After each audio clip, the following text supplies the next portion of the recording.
Ambassador Vathan Sor had served the Galactic Concord for 46 years, and in all that time, he had never once seen the human delegation arrive late to a session. Never once seen them raise their voices, and never once seen them demand anything from anyone. He watched them now as they entered the Grand Forum. 8 humans in their simple gray uniforms, walking in a neat line through the massive hall where 4,000 species governed the stars. And he felt something strange in the back of his mind, something cold and small like a pebble dropping into still water. He could not name it yet. The forum was a cathedral of light and noise, a circular chamber so vast that clouds sometimes formed near its ceiling, and every seat was filled with diplomats and leaders from across the Orion Arm. Insectoid Vreli clicking their mandibles in conversation, the towering Dracor generals sitting like statues of black stone, the luminous Oravani traders whose skins shifted color with their mood, and somewhere in the back rows near the maintenance corridors sat the human delegation, in the cheap seats they had occupied for 83 years without complaint. Vathan remembered the day humanity had been admitted to the Concord, back when he was a junior attaché carrying documents for his superiors. And he remembered how unremarkable it had seemed at the time. A small species from a small world in an unfashionable arm of the galaxy, possessing no great military fleet, no world-shaking technology, no ancient civilization stretching back millennia. Just a group of odd, soft-skinned bipeds who smiled too much and asked too many questions. They had been given the role no one else wanted. Search and rescue in deep space, where ships vanished and crews died waiting for help that never came. That was given to the humans, and they took it without hesitation. And within a decade, their orange-hulled rescue vessels were a common sight.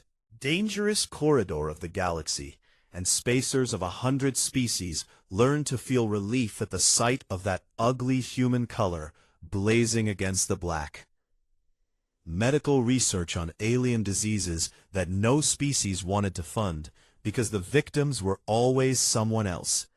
That was given to the humans too, and they built quiet little laboratories on remote worlds and studied plagues that killed species they had never even met, simply because someone had to.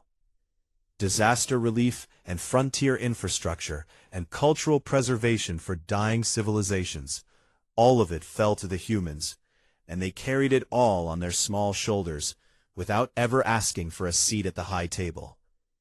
Some species called them the galaxy's maintenance crew, and meant it as an insult, but the humans just shrugged and smiled and went back to work. And Vathan had always admired that about them, even if he had never said so out loud. Now Dr. Lena Achebe rose from her seat in the back row, and walked to the speaking platform at the center of the forum, and the noise of 4,000 delegations slowly faded into a curious hush, because humans almost never requested the platform, and when they did, it was usually to report on some obscure frontier matter that put half the chamber to sleep. Lena was a tall woman with dark skin and silver hair, and eyes that carried a weight Vathan had not noticed before. And she stood at the center of all those alien gazes, and spoke in a voice that was calm and steady and completely without anger. She said that the United Earth Commonwealth had held a vote among all its worlds and all its people, and the result had been unanimous, and that humanity was formally withdrawing from the Galactic Concord, effective in 90 standard days, and that all human personnel and operations across Concord space would be recalled and decommissioned in an orderly fashion, and that Earth wished every species in the forum nothing but peace and prosperity in the years to come. She spoke for exactly 2 minutes. Then she thanked the forum for its time and walked back to her seat. The silence that followed was not the respectful silence that greets a powerful speech. It was the confused silence of people who have just been told something they cannot process. Like a crowd watching a building collapse in slow motion, and not yet understanding what they are seeing. A few delegations laughed nervously, because surely this was some kind of procedural joke, some human eccentricity that would be explained and forgotten by the next session. And the Oravani ambassador turned to his aide and said something dismissive that made his skin flash a shade of amused yellow.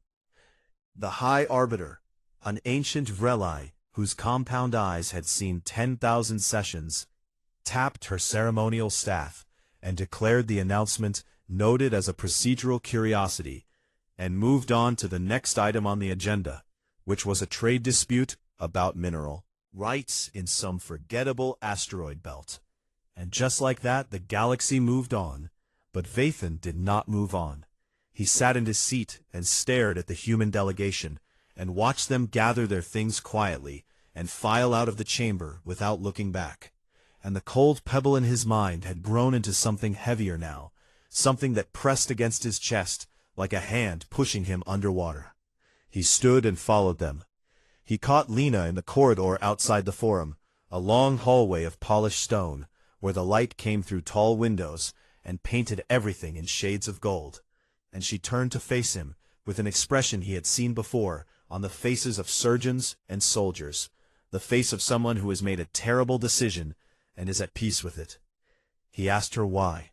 Not why the withdrawal, he could read a political document as well as anyone, but why now, after 83 years of patience, after decades of thankless work, after all the times humanity had been ignored and overlooked and shoved into the back row, and still shown up the next morning ready to help. Lena looked at him for a long time, and in her eyes he saw something that frightened him more than any threat or weapon ever had. She was not angry. She was not bitter. She was tired. And she said to him in a voice so quiet he had to lean forward to hear it, because we finally stopped hoping it would get better. Then she turned and walked away down that golden corridor, and Vathan stood there alone, watching her go, and for the first time in his long career, he felt something he had no word for in his language, a feeling the humans had a word for, a word he would learn much later when it was far too late. The word was regret. The first crack appeared on day 12. A Valesi cargo hauler called the Bright Passage suffered a reactor breach in the dead space between the Korath and Selen systems. A cold stretch of nothing, where the nearest star was a pale smudge, and the nearest Concord outpost was 11 standard days away at full speed. And the crew of 300 sent their distress signal into the dark, and waited the way spacers had always waited, with fear in their hearts and a prayer on their lips. Because everyone knew that when you broke down in deep space, there was only one group that came for you fast enough to matter. The humans. The orange-hulled ships with the big engines, and the crews who slept in shifts, so someone was always listening. They were the ones who came when no one else would, who crossed impossible distances in impossible time, because they had built their entire rescue fleet around a single stubborn belief that no one should die alone in the dark. The orange ships did not come. The Bright Passage sent its signal again and again, and the void answered with silence. And by the time a Concord patrol vessel finally arrived 11 days later, the reactor had failed completely, and the life support had gone cold, and 300 Valesi were dead in the dark. It was the first time in 40 years that a deep space distress call had gone unanswered, and the Valesi Trade Council filed a furious complaint with the Concord, demanding to know what had happened to the rescue network. And the answer came back in a bureaucratic memo that read like a slap across the face. The Human Search and Rescue Corps had begun recalling its vessels as part of the withdrawal process, and no replacement program had been established because no one had thought to create one. No one had thought to create one because no one had ever imagined the humans would actually leave. On the agri-world of Tessoth Prime, things were worse. Plague had begun creeping through the root systems of the great grain forest that fed half the planet, and the native Tessothi, gentle six-limbed herbivores who had never fought a war in their entire history, watched their crops blacken and curl and die, and they did not understand why, because for 40 years a small team of human xenobiologists had been living among them, monitoring the soil and the spores and the delicate balance of their ecosystem, and the Tesothi had grown so used to the humans being there that they had forgotten the humans were doing anything at all. Food and learned their songs and tended their soil for 4 decades, would simply walk away. The Tesothi government contacted the Concord's Bureau of Species Health and asked for emergency assistance, and discovered something that made their ambassador's 3 hearts stop beating for a full second. The Bureau had been subcontracting 70% of its field research to human scientists for the past 30 years, because humans were cheaper and more willing, and frankly better at the work than anyone else. And now that the humans were gone, the Bureau had almost no one to send. Across the galaxy, the same story repeated itself in 1,000 variations. Relay stations along the Sagittarius corridor began failing one by one, their maintenance schedules overdue, and their diagnostic systems flashing warnings in human standard formats that no other species had bothered to learn. And the replacement parts that kept them running had been manufactured on human colony worlds, were now packing up and going dark. A water purification network on the desert moon of Kareth 7 broke down, and the local engineers opened the control panels and found handwritten notes in the margins. Human engineers talking to each other in their strange informal way, leaving jokes and warnings and decades of hard-won knowledge scribbled in pencil on the inside of machines. And none of it had ever been entered into any official database, because no one had ever asked the humans to document what they knew. They had just done the work because it needed doing.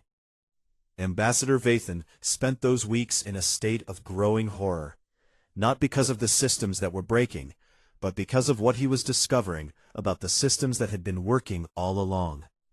And he buried himself in the Concord archives and pulled every record he could find about humanity's 83 years as a member species. What he found made him sick.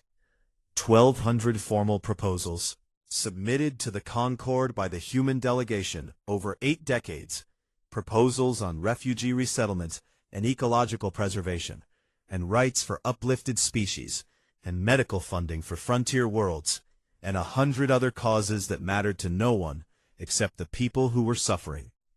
And 94% of them had been tabled or ignored or voted down without debate. Not because anyone hated the humans, not because the proposals were bad, simply because no one cared enough to read them. The galaxy had not been cruel to humanity. It had been something worse, something that Vathan was only now beginning to understand. It had been indifferent, and indifference, he was learning, was its own kind of violence, a slow, invisible violence that wore down the spirit the way water wore down stone, not with force, but with the endless patient weight of not mattering. On day 40, a classified intelligence report was leaked to every delegation in the forum. It contained a single assessment that hit the Concord like a hammer striking glass. Human origin systems and infrastructure and programs accounted for approximately 31% of all active Concord civil operations, and no contingency existed for their removal. 31%. One species out of 4,000 had been quietly holding up 1/3 of everything, and no one had noticed until they started letting go. The panic began then, not a loud, dramatic panic, but a slow, creeping institutional terror, the kind that moves through bureaucracies like poison through water. And suddenly every department and ministry and bureau in the Concord was scrambling to audit its own operations, and discovering with dawning dread just how many invisible threads led back to a small species from a small world that had never once been given a seat at the high table.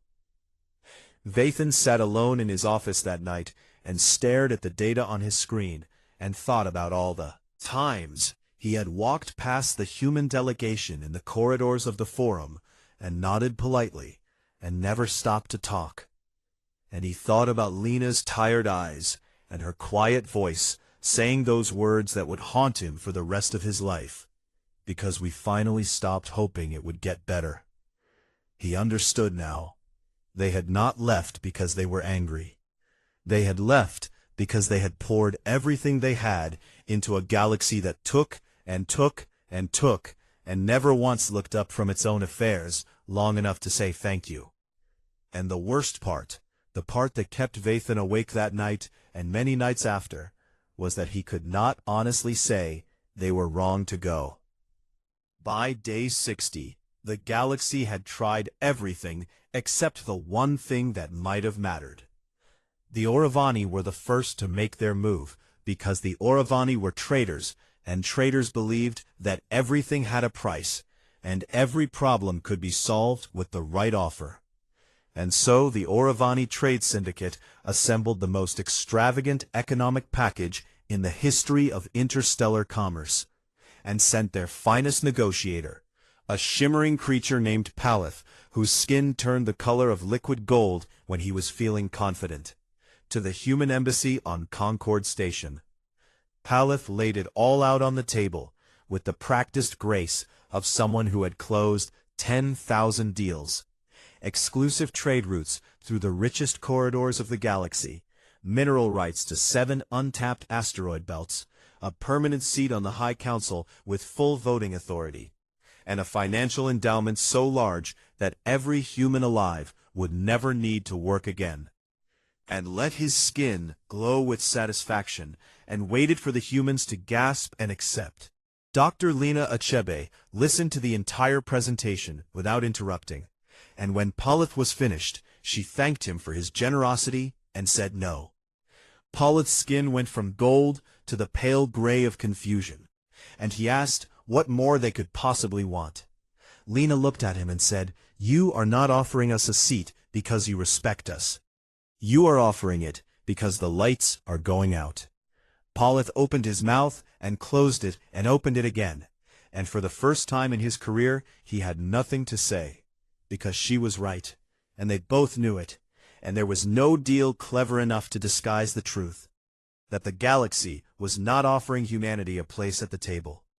It was trying to buy back the hands that kept the table standing. The Auravani left with their offer unsigned, and their skin the dull color of shame. The Dracor came next. Bring gifts. The Dracor hegemony was the largest military power in the Concord, a species of massive armored reptilians who had conquered 60 systems before deciding that diplomacy was occasionally more efficient than war. And their representative, General Krath, stood before the forum and delivered what everyone understood to be a threat wrapped in the thinnest possible layer of diplomatic language. He said that unilateral withdrawal from the Concord could be interpreted as a destabilizing act, and that the hegemony reserved the right to take security measures to ensure the stability of shared infrastructure. And everyone in the chamber knew what that meant. The Dracor were suggesting that they might simply take human systems and stations by force, and compel the humans to keep working. The response from humanity came not from Lena or any diplomat, but from the United Earth Commonwealth Defense Ministry, and it came in the form of a data package transmitted simultaneously to every delegation in the Concord.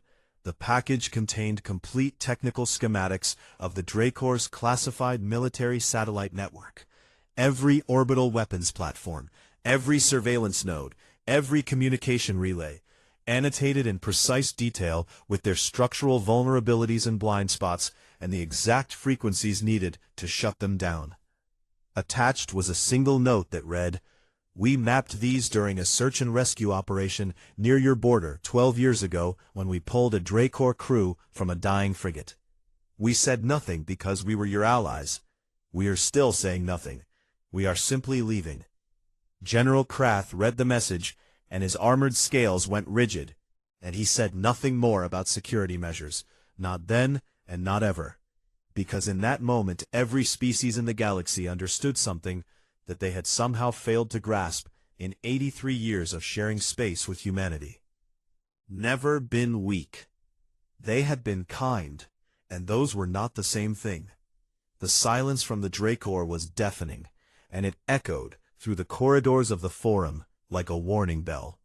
And suddenly every species that had ever dismissed humans as soft and harmless was quietly reviewing its own military files and wondering what else the humans had seen and mapped and filed away while they were busy rescuing people and building things and being ignored. But it was not the bribe or the threat that broke Vathan's heart. It was the plea. He spent 3 weeks building a coalition of 40 species, not the powerful ones, not the ones with fleets and trade empires, but the small ones, the quiet ones, the species that had actually worked beside humans, and shared meals with them, and learned their names. And he brought them all to the human embassy on day 75, with no offer and no threat and no clever strategy. They simply asked. Lena with 40 ambassadors behind him, and he said, "We are not here to buy you or threaten you. We are here to ask what would make you stay, and we are sorry that no one asked before." Lena took the document they had prepared, a genuine proposal for reform, for recognition, for a concord that actually listened to all its members, and she read every word of it while the 40 ambassadors stood in silence and watched her face. When she finished, her eyes were bright with something that might have been tears in a species that cried, and she looked at Vathan and said, "This is the first time in 83 years that anyone has asked us what we wanted. I wish you had asked sooner." And she said no, not because the proposal was bad. It was everything humanity had ever asked for, but because it was 83 years too late, and the vote had been taken, and the ships were already being loaded, and you cannot unbreak something by loving it after it is already in pieces. The forum session on day 80 was the one that would be remembered in history books for centuries. The Tessothi ambassador, a small trembling creature with soft fur and wide wet eyes, took the speaking platform and addressed the full concord, and she did not talk about politics or economics or infrastructure. She talked about a human woman named Dr. Sarah Chen, who had lived on Tessoth Prime for 22 years studying fungal ecology, and who had learned the Tessothi language so well that she spoke it with a regional accent from the southern grain valleys, and who had delivered 3 generations of Tessothi children because she had trained herself in alien obstetrics just in case, and who had once walked 12 hours through a storm to bring medicine to an isolated village because the shuttle was down. And she did not want anyone to wait. The Tessothi ambassador said that her people had never once thanked Dr. Chen for any of it, because they had assumed she would always be there the way you assume the ground will always be beneath your feet. And she called it the quiet cruelty of assumption. And she wept openly before 4,000 species and did not care who saw. A movement began spreading across the Concord in those final days. Ordinary citizens of 100 worlds, sharing stories of the humans they had known, posting them on communication networks, and broadcasting them on public channels. The medic who stayed behind during an evacuation to treat wounded aliens, while her own ship left without her. The engineer who spent 6 months hand-repairing a water system on a station that was not even human, because the children on that station needed clean water, and he could not sleep knowing they did not have it. The teacher who learned a dying language spoken by only 11 elderly aliens, because she believed that no voice should fall silent without someone to hear it. The movement called itself Ask Them to Stay, and it spread like fire through dry grass, and for a brief shining moment the galaxy was united in something it had never felt before. Not fear, not greed, not ambition, but genuine sorrow for something precious that was slipping through its fingers. It was beautiful. It was too late. On day 88, Vathan visited the human embassy one last time and found the halls bare and the walls stripped and the furniture gone, and Lena standing in the doorway of her empty office with a small bag over her shoulder. He asked her if she was angry. She looked at him with those tired eyes and smiled a small, sad smile and said, "No. Anger would mean we expected more from you. We just got tired of being the only ones who cared." She reached into her bag and pressed something into his hand, a small data chip, warm from being close to her body. And she said, "Keep this. Open it when you are ready." Then she walked past him, and down the corridor, and through the doors, and she did not look back. Vathan stood alone in the empty embassy, holding the chip and listening to the silence. And he thought that this must be what it felt like to stand in a house after everyone you loved had moved away. Not destroyed, not burned, just empty, just quiet, just gone. On the 91st day, the last human ship crossed the border of Concorde space, and the galaxy held its breath and waited for something to happen, an explosion or a signal or a cry of rage echoing across the void. But nothing came. There was only silence. The emergency session of the Grand Forum was called within hours, and for the first time in the 12,000-year history of the Galactic Concorde, the chamber fell completely and utterly silent for 10 full minutes before anyone could bring themselves to speak. And in that silence, 4,000 species sat with the weight of what they had done pressing down on them like gravity from a dying star. The High Arbiter, the same ancient Vreli who had dismissed humanity's departure as a procedural curiosity 90 days earlier, struck her ceremonial staff against the floor, and the sound rang out across the empty chamber like a bone breaking. And she asked in a voice that trembled for the first time in her long life if anyone had a proposal for how to proceed. Everyone had a proposal. Everyone had someone to blame. The Auravani pointed at the Dracor and said their threats had driven the humans away, and the Dracor pointed at the Auravani and said their greed had made the humans feel like commodities, and the Vreli pointed at everyone and said the entire forum had failed, and the smaller species pointed at the larger ones and said they had hoarded power while humans carried the weight. And within 6 months, 3 minor trade wars had erupted, not over territory or resources, but over the simple burning question of whose fault it was that the lights were going out. Because the lights were going out, relay stations failed and went dark, and the communication networks that connected 1,000 worlds began to fragment, and ships that had once crossed the galaxy in weeks now sat in port, because the navigation beacons that guided them through dangerous space had been maintained by human engineers who were gone. And medical emergencies on frontier worlds went unanswered, because the rapid response teams that used to arrive in hours had been human teams flying human ships, and no one else had ever built anything to replace them. The Concorde sent recovery crews to every station and outpost and embassy that humans had occupied, hoping to salvage what they could, and what they found there changed everything. The humans had not simply maintained the galaxy systems, they had improved them.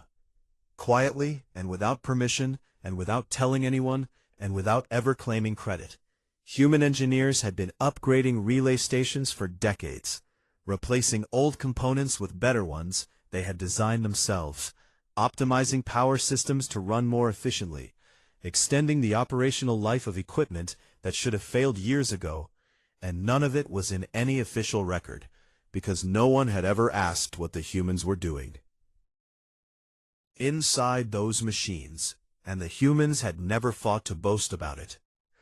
Medical databases on Concorde stations contained research files that were decades ahead of standard galactic science. Human doctors and xenobiologists working in their spare time to solve problems that did not affect their own species, simply because the problems existed and someone needed to solve them. And the files were meticulous and thorough and freely accessible to anyone who looked. But no one had ever looked, because no one had ever imagined that the quiet little maintenance species in the back row might be doing Nobel-worthy science between rescue missions. On 12 agricultural worlds across the frontier, human agronomists had quietly redesigned the entire farming infrastructure. New irrigation patterns, soil treatment techniques, crop rotation schedules tailored to each planet's unique biology. and they had done it so gradually and so seamlessly that the local populations had never even noticed the changes, had simply assumed that their harvests were getting better on their own, the way you might assume the sun rises by itself, without ever thinking about the forces that make it so. But the thing that broke the galaxy, the thing that turned grief into something deeper and more permanent, was the letters. In every human embassy, every human quarters on every station, every human outpost on every frontier world, the recovery crews found letters, handwritten on actual paper in the human custom, sealed in envelopes with names written on the outside in careful script, and every letter was addressed to the species the humans had worked alongside. The Oravani letter thanked them for their music, and said that human children on frontier stations used to fall asleep listening to Oravani trade songs broadcast across open channels. The Vreli letter thanked them for their patience, and said that humans had learned more about long-term thinking from the Vreli's ancient traditions than from any book ever written on Earth. The Tessothi letter thanked them for their kindness, and said that the years spent on Tessoth Prime were among the happiest in the memory of the humans who lived there. And it included a recipe for a Tessothi bread that the human researchers had loved and had been trying to recreate on Earth for years, without success. Every letter was different, and every letter was personal, and every letter said the same thing beneath its surface. We were here, we saw you, we loved you, and we are grateful for the time we had. Not one letter contained a single word of anger. Not one letter contained a single accusation. Not one letter asked for anything. They simply said thank you and goodbye. Vathan read the letter left for the Kethari people alone in his office, with the door closed and the lights dim, and it thanked his species for always smelling vaguely of cinnamon, which was apparently something humans found comforting, and for being the only species in the Concord that consistently laughed at human jokes, even when they did not understand them, and for a Kethari diplomat named Vathan Sor, who had once stopped in a corridor to ask a tired human ambassador if she was all right. You probably do not remember that, the letter said, but she did, and she told the rest of us, and we carried it with us like a small warm light in a very large dark room. Vathan put the letter down and pressed his clawed hands against his face and wept in the way his species wept, silently, with his whole body shaking. And he wept not because the words were sad, but because they were kind, and kindness from someone you have failed is the sharpest blade in the universe. The Concord held a grand ceremony 1 month after the departure, and passed a unanimous resolution officially honoring humanity's contributions to galactic civilization, and it was full of beautiful language about service and sacrifice and the enduring bonds between species. And every delegation voted in favor, and it meant nothing, because the people it was written for were already gone and could not hear it. The resolution was carved into a stone monument in the center of the forum, and every day diplomats walked past it on their way to argue about trade disputes and border conflicts. And sometimes one of them would stop and read the words and feel something heavy settle in their chest before moving on. Deep space observatories tracked the human fleet as it moved outward. Thousands of ships of every size, from massive colony vessels to tiny personal craft, all moving together in a great migration that the Vreli astronomers said was the largest coordinated movement of a single species ever recorded. And they were not heading for any known system or any charted region of space. They were heading for the Andromeda Void, the vast empty darkness beyond the galactic rim, where no species had ever ventured because there was nothing there. No stars, no worlds, no reason to go, and the humans were flying straight into it with every ship they had. They were not running away. They were not fleeing in defeat. They looked at a galaxy that did not want them, and they shrugged the way humans always shrugged, and they decided to go find a new one.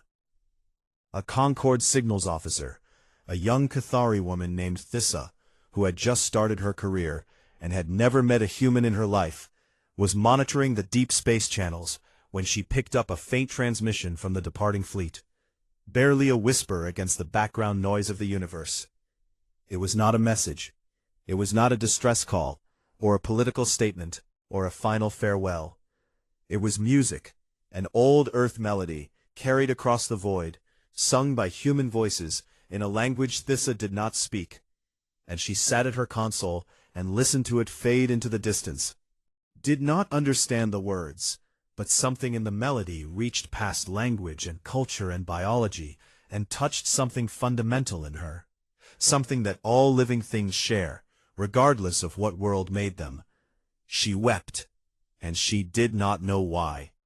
And across the galaxy in empty embassies and abandoned outposts, the letters sat in their envelopes waiting to be read, and the machines the humans had quietly improved hummed on for a little while longer, before they too began to fall silent. And the universe continued to expand the way it always had, slowly, patiently, indifferent to the small bright lives that burned within it, and the small bright species that had chosen to carry its weight without ever being asked. 200 years is a long time to carry a wound, but the galaxy carried it anyway, because some wounds are too important to let heal.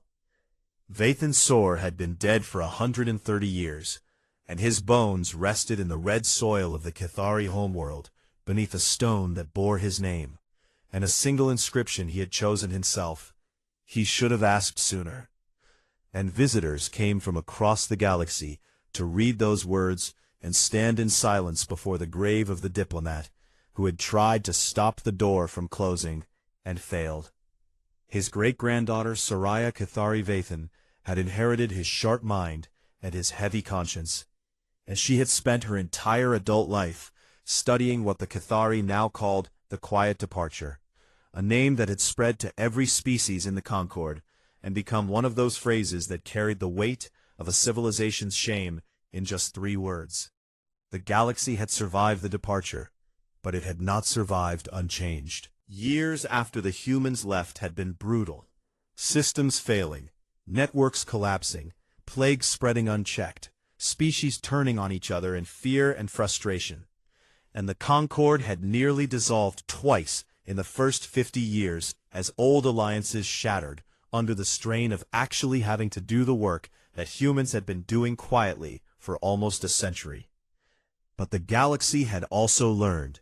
Slowly and painfully and with great reluctance, the species of the Concord had begun to build what the humans had always asked them to build: rescue fleets that responded to distress calls regardless of which species was dying, medical programs that studied diseases on worlds far from the researchers' homes, infrastructure teams that maintained systems they would never personally use, and 1,000 other small acts of service that cost time and effort and resources and paid no dividends except the knowledge that someone somewhere was alive because of what you did. Called it the Humanity Doctrine, and it was enshrined in the Reformed Concord's founding charter, with the words, "No species' contribution shall be measured solely by its power," carved into the wall of the new forum, and it was the closest thing to a religion that the secular galaxy had ever produced. Human studies had become one of the most popular academic fields in the Concord. Thousands of scholars on hundreds of worlds, dedicated to understanding the small, strange species that had carried a galaxy on its shoulders and asked for nothing in return. And the letters the humans had left behind were preserved in crystal archives that school children visited on field trips, standing in hushed rows before the handwritten words, and trying to understand what kind of beings would thank the people who had ignored them. Monuments to humanity stood on 300 worlds, simple structures usually, because the scholars had determined that humans preferred simplicity. And on the anniversary of the Quiet Departure, every year the entire Concord observed a day of silence, not as mourning, but as remembrance, a reminder to every species that the most important people in a room are sometimes the ones you never notice until they are gone. Soraya had grown up surrounded by this reverence, and it had shaped her the way gravity shapes a river, inevitably and completely. And she had devoted her career to the archives, digging through records and reconstructing the human experience in the Concorde, with the obsessive care of someone trying to solve a puzzle that would never quite be complete.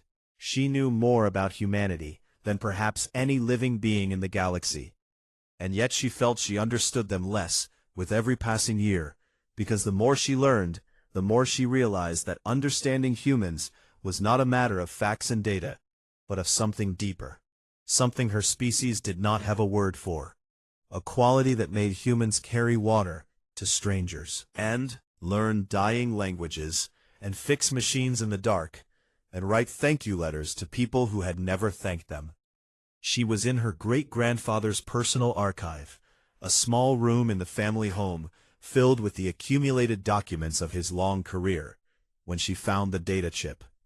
It was in a box labeled simply Lena, and it was old, 200 years old, sealed in a protective case that Vathan had never opened. And Soraya held it in her hands and felt her pulse quicken because she knew the name. Everyone in the galaxy knew the name, and she knew that Lena Achebe had given something to Vathan on the last day, and that he had kept it, but had never spoken publicly about what it contained.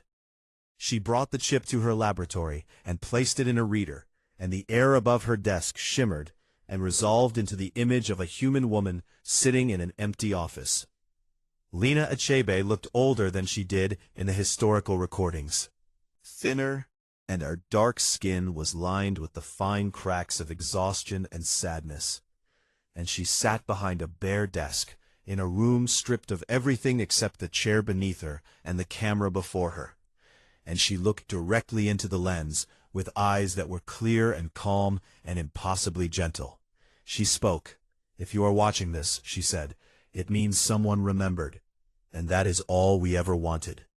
Her voice was quiet and steady, and it filled the small laboratory like light filling a dark room. Not power, not glory, not a seat at the table, just to be remembered, just to know that it mattered, all of it. Every unanswered proposal, every ignored report, every time we raised our hands and no one called on us. Every night our people spent in labs studying diseases that would never threaten Earth. Every rescue mission into the dark. Every letter we wrote that we knew might never be read. She paused and looked down at her hands, looked up again. There was something shining in her eyes. "We did not leave because we hated you. We could never hate you. We left because love that is never seen becomes a kind of dying, and we were not ready to die." She took a breath. "But if you are watching this, if someone found this chip and cared enough to play it, then maybe something grew from what we planted. Maybe you are building something better now, something kinder, something that listens. And if you are, then it was worth it, all of it, every thankless year, because you learned." She smiled, and it was the saddest and most beautiful expression Soraya had ever seen on any face of any species. And maybe that was our real purpose all along, not to save the galaxy, but to show it what it was missing. The recording ended. Soraya sat in silence for a long time, and then she did something that would be discussed by historians for centuries. She broadcast the message across every channel in the Concorde, to every world and station and ship. And Lena Achebe's voice filled the galaxy 200 years after she had spoken, and the forum fell silent, just as it had on the day she said goodbye. On 700 worlds, beings of every shape and size stopped what they were doing and listened. And something moved through the galaxy like a wave through deep water, something old and heavy and sacred. And for a moment, every species felt connected to every other species by the shared memory of what they had lost and what they had become because of it. 3 days later, a deep space observatory on the edge of Concorde territory detected an anomaly. It was faint, barely distinguishable from background radiation, and the astronomers almost dismissed it as noise. But a young Tasathi researcher ran the signal through every filter she had, and isolated it, and amplified it, and stared at her screen with all three of her hearts hammering in her chest. Beacon. It was unmistakably human in origin. The signal architecture matched records in the archives perfectly. The same engineering, the same elegant simplicity.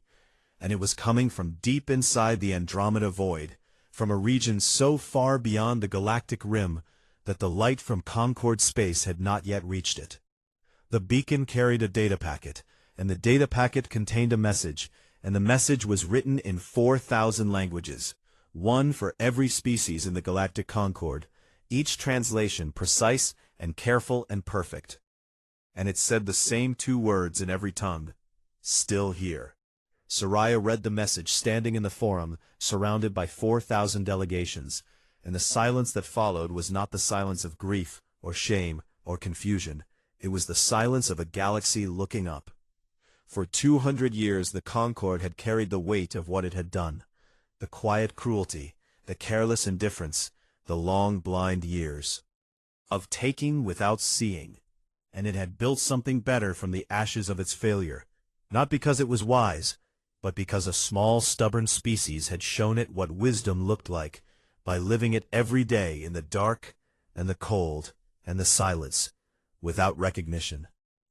And now from across an impossible distance, across 200 years, and a void that should have swallowed everything, a signal had come home. Not a demand, not a cry for help, not a triumphant return. Just a gentle reminder from the species that had never stopped caring, even after it had every reason to. Two small words that carried within them the entire history of what humanity was and what the galaxy had learned to become. Still here. And for the first time in